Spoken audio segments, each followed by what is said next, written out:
The Lord be with you. A reading from the Holy Gospel according to Luke.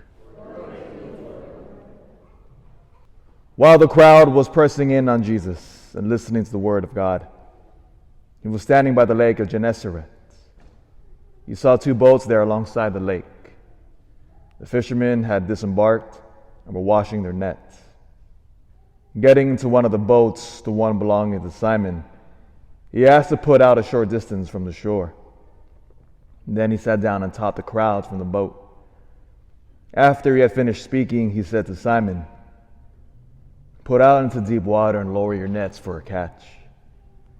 Simon said in reply, "Master, we have worked hard all night and have caught nothing, but at your command I will lower the nets." When they had done this, they caught a great number of fish, and their nets were tearing. They signaled to their partners in the other boat to come to help them. They came and filled both boats, so that they were in danger of sinking. When Simon Peter saw this, he fell at the knees of Jesus and said, "Depart from me, Lord, for I am a sinful man." For astonishment at the catch of fish they had made seized him and all those with him. And likewise James and John, the sons of Zebedee, who were partners of Simon. Jesus said to Simon, "Do not be afraid. From now on you will be catching men." When they brought their boats to the shore, they left everything and followed him. The Gospel of the Lord.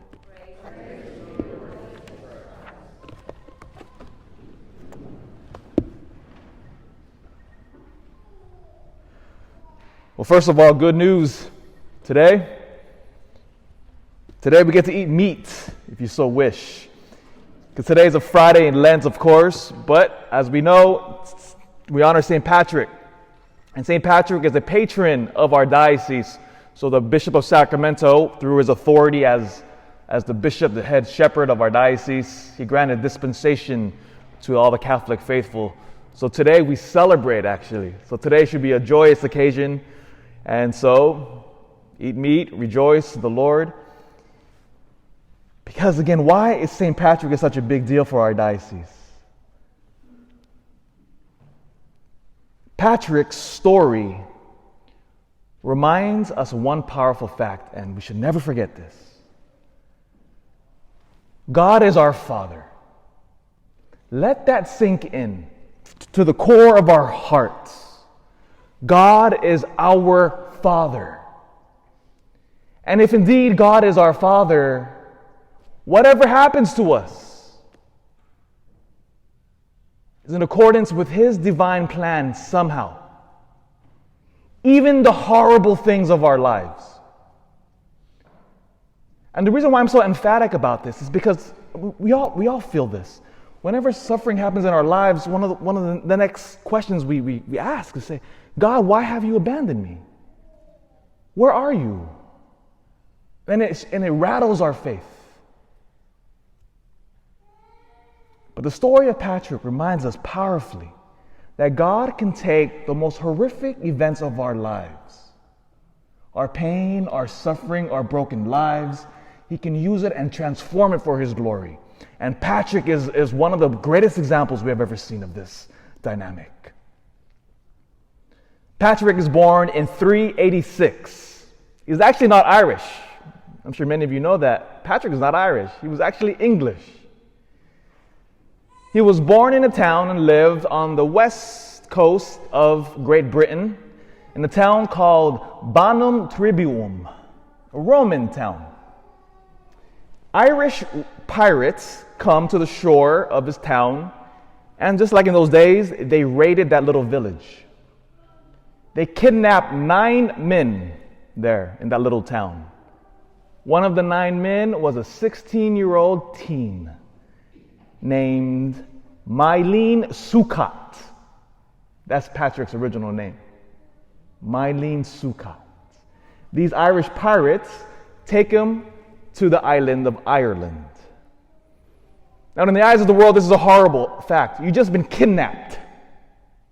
by foreigners, strip you from your family, everything you've ever known, your culture. They take you to a foreign land where they speak a weird language. You ever heard Gaelic? It's actually pretty beautiful. You ever heard Gaelic?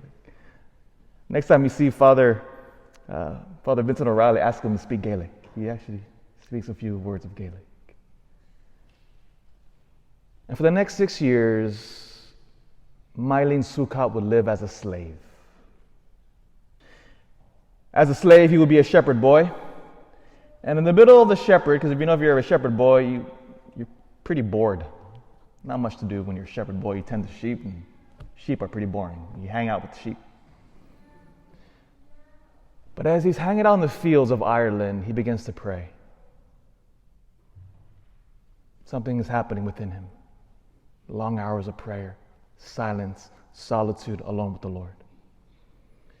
One night, as he's sleeping, an angel appears to him and says to Mylene Sukkot, "Flee to the coast." It's like, what are you talking about, flee to the coast? Flee to the coast. He wakes up shortly and he walks 250 miles to the coast, east coast of Ireland, where amazingly, in God's providence, there was a boat there.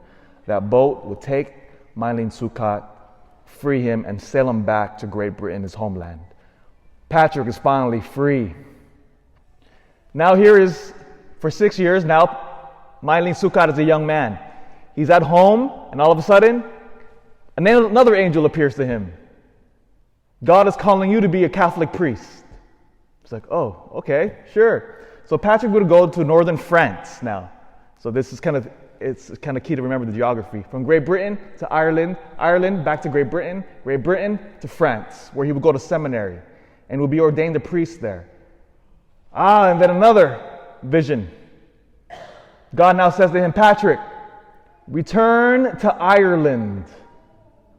Evangelize those pagan people. Imagine this now. Because of that slavery he endured on Ireland, kidnapped as a teen, guess what language now Patrick knows well? He speaks Gaelic. When he arrives on the shores of Ireland, within one generation, within his own lifetime, Patrick would convert to the island of Ireland. Within his generation, Ireland would become a powerhouse of Catholic priests and missionaries for the next 1,500 years. They would send missionaries all throughout Europe. The Irish people would evangelize that continent. Do you see what happened? God took his slavery, used it for his glory, and he converts an entire known world. You see this story all throughout the 2,000 years of church history. God takes our darkest hours and he transforms it with his grace and power. What does this all mean for us here and now? Live your Catholic faith to the fullest. Love the people around you with a passion. Live your Catholic faith, radiate the light of Christ. And no matter what happens in the world, who cares about politics, whatever's happening in our culture, just love the people around you. And you will convert the world that way. That's what Patrick did. He was just faithful. I want to read you a prayer that Patrick wrote. Listen to this prayer. This is a prayer of a man who had fought the fight, but remained faithful. And I'll read a portion of it. But listen to Mylene Sukkot. By this point, when he wrote this prayer, he's an old Catholic bishop now.